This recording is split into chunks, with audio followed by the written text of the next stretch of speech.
Rachel! Inis mo na naman si Daddy Longmono. Sige na, hayaan mo yun. Huwag mo isipin si Daddy mo, ha?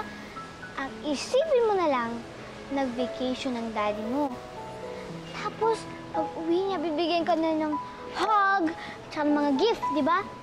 Tapos, di kaya, isipin mo, nasa condo lang siya. Tapos, nandito tayo sa school, di ba? Tsaka lagi mong tatandaan, nandito lang ako para sa'yo. At, tawagin mo lang ako.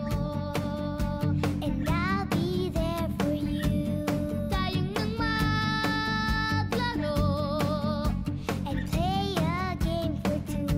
Walang iwanan, promise ko yan. Ikaw ang aking best friend forever.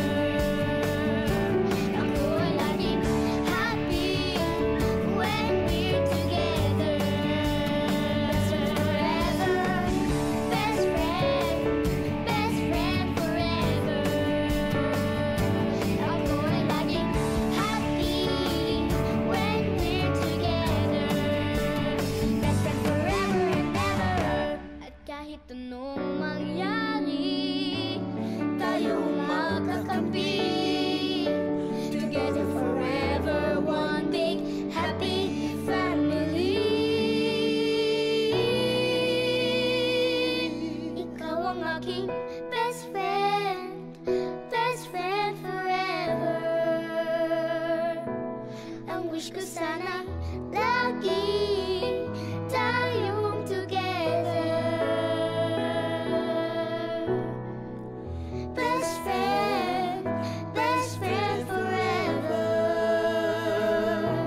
Ang wish ko sana'y lagi tayong together. Best friends forever and ever.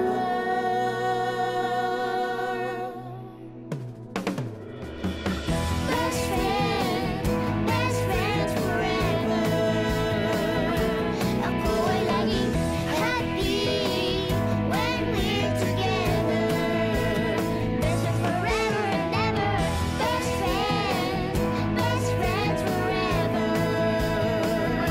Ako ay laging happy when we're together.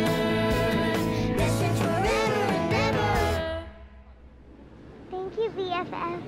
You're welcome, my BFF.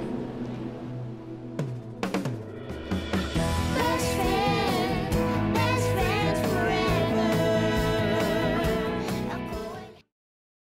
Ikaw, Elsie, naniniwala ka ba sa pintang ni Tito Patrick kay Daddy?